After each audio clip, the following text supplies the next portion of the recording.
Hello everyone, आप सभी का बहुत बहुत स्वागत है आपके अपने YouTube channel class 12 math with Priya में। हम चैप्टर पढ़ रहे हैं, चैप्टर नंबर 7 समाकलन, और उसकी प्रश्नावली 7.2 को हल कर रहे हैं। पिछली क्लास में हमने प्रश्न संख्या 7 हल किया था और आज की क्लास में हम हल करने वाले हैं प्रश्न संख्या 8। तो देखते हैं हमारे पास प्रश्न संख्या 8 क्या है। हमें 1 से 37 तक के प्रश्नों में प्रत्येक फलन का समाकलन निकालना है और प्रश्न संख्या 8 में हमें समाकलन निकालना है x under root 1 plus 2x² का। तो हमें यहाँ पे क्या दिख रहा है? हमें यहाँ पे दिख रहा है अंडर रूट। और पिछले भी प्रश्न में हमने देखा था कि जब अंडर रूट दिखता है तो जो अंडर रूट के अंदर होता है उसको हम t ले लेते हैं। जो अंडर रूट के अंदर होता है उसको हम t ले लेते हैं और फिर क्या करते हैं, प्रतिस्थापन विधि का प्रयोग करते हैं। तो यहाँ पे अंडर रूट के अंदर क्या लिखा हुआ है? 1 प्लस 2x² लिखा हुआ है। तो हम यहाँ पे क्या करते हैं, इसको ले लेते हैं t। किसको लेंगे? 1 प्लस 2x² को। तो हम यहाँ पे क्या करते हैं, 1 प्लस 2x² को ले लेते हैं t। अगले स्टेप में हम क्या करेंगे, दोनों ओर अवकलन कर देंगे। तो दोनों पक्षों में अवकलन करने पे हमें क्या मिलेगा? देखिए हम यहाँ पे एक लाइन लिखते हैं, दोनों पक्षों में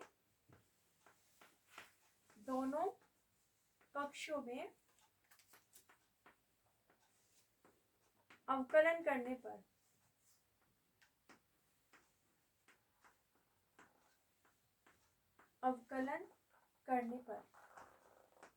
दोनों पक्षों में अवकलन करने पर हमें क्या मिलेगा? हमें इस साइड भी अवकलन कराना है और इस साइड भी अवकलन कराना है। तो हम यहाँ पे क्या करेंगे, दोनों पक्षों में x के सापेक्ष अवकलन कराते हैं। x के सापेक्ष।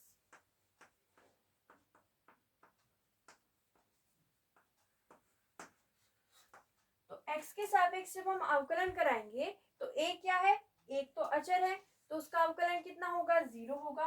और यहाँ पे क्या लिखा हुआ है? प्लस में लिखा हुआ है 2x²। तो हम इसका अवकलन करेंगे। 2 क्योंकि एक अचर है तो वो तो बाहर ही रहेगा, और x² का जो अवकलन होता है वो कितना होता है? 2x होता है। ये घात बाहर आ जाती है और इसमें से x में से घात कम हो जाती है, यानी कि यहाँ पे आएगा हमारे पास 2x। यहाँ पे जो 2 घात है वो बाहर आ गई और x में से घात कम हो गई, 2 माइनस का 1 यानी कि x। तो 2 पहले से लिखा हुआ है, इसका अवकलन किया तो आया 2x, और इसका अवकलन कितना होगा? x के सापेक्ष निकाल रहे हैं तो dt बटा dx। तो यहाँ पे आ जाएगा हमारे पास dt बटा dx।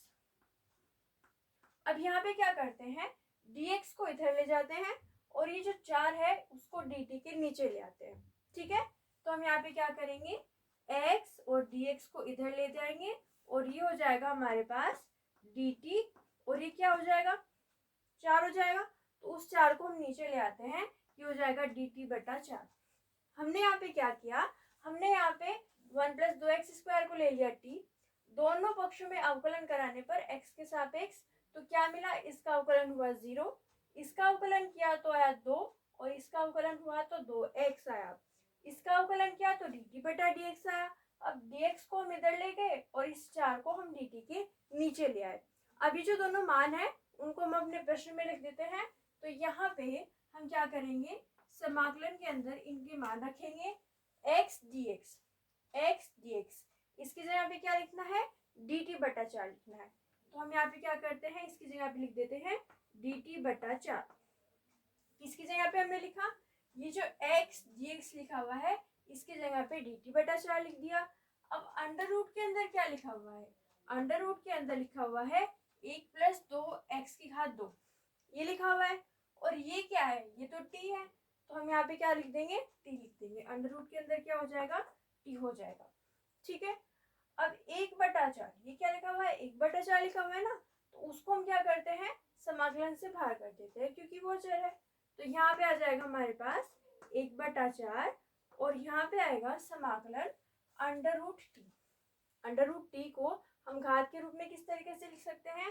टी की घात 1 बटा 2 लिख सकते हैं, और साथ में हमारे पास dt चल रहा है।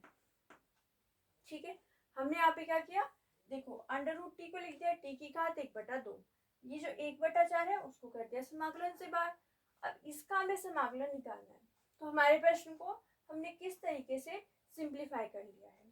अब इसका समाकलन तो बहुत आसान होता है।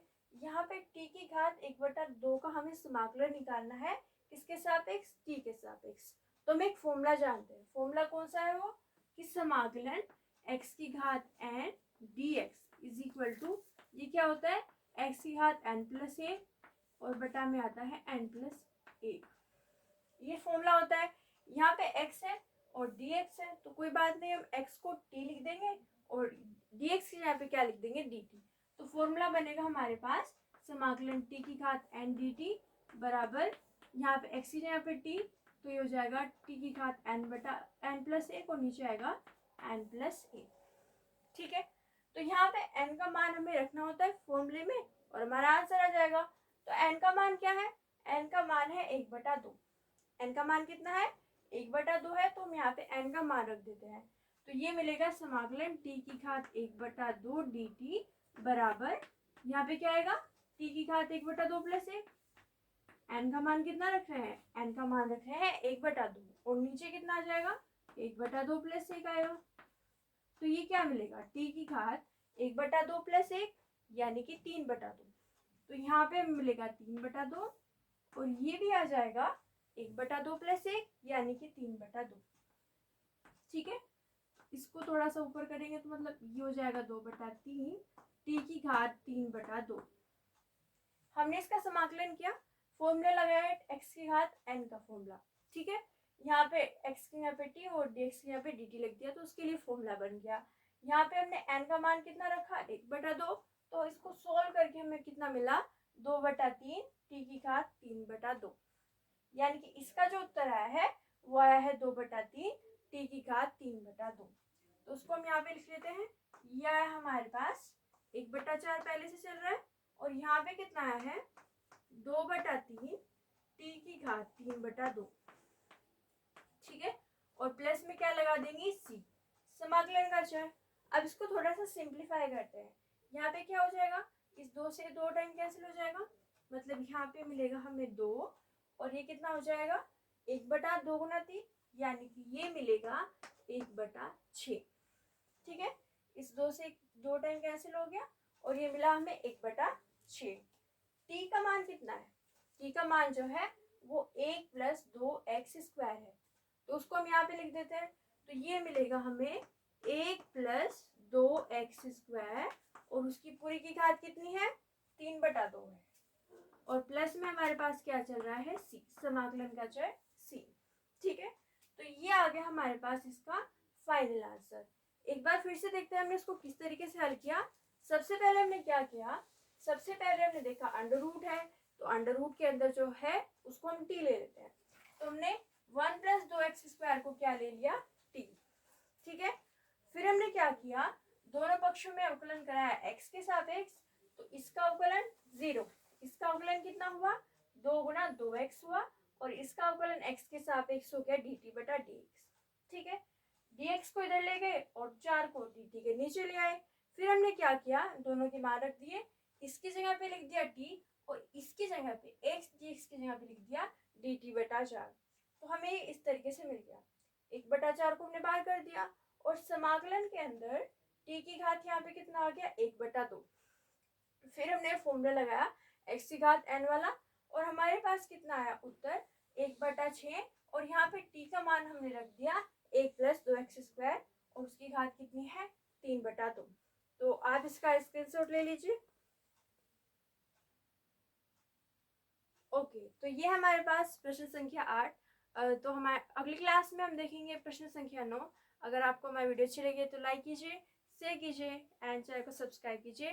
Thank you so much for watching.